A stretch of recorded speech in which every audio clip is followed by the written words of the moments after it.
Succession planning has two fundamental business drivers, I think always has had. One is short-term risk, so the important question of are we vulnerable if key people leave important roles and we can't easily fill those roles. The other is the longer-term development of people for the organisation, which if you think about it is a longer-term kind of risk. Are we developing the pipelines of people for key kinds of role? What we've seen in this study is some current spins, I guess, to those risks. One is a need for speed, organisations wanting to get people into jobs faster, often creating new roles in developing markets particularly. And so there's an urgency to succession, so we're not just talking about ready over the next year or two, but ready now.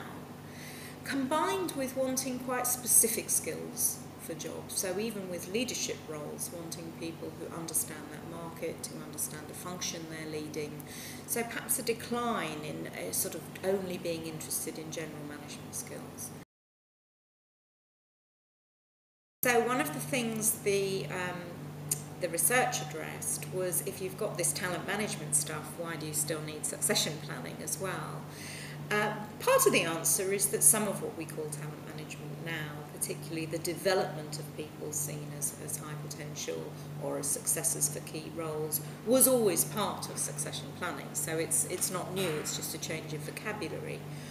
But beyond that, I think some of the general tools, things like the 9-box grid for looking at high potentials, is first of all only really focusing on leadership potential in most organisations. So it's not really addressing some of those other critical groups that you might want to make sure you're developing for the future.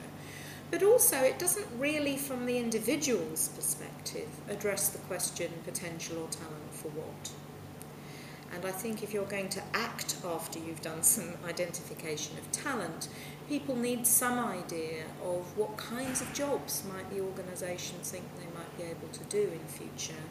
And succession planning takes you down the route of a much more focused conversation with an individual, not necessarily about one job, but about some kinds of jobs, which give the individual a stronger jumping off point for thinking about their career direction, and also about what development they need, and development particularly in terms of what experience they might need for those jobs, not just what sets of skills they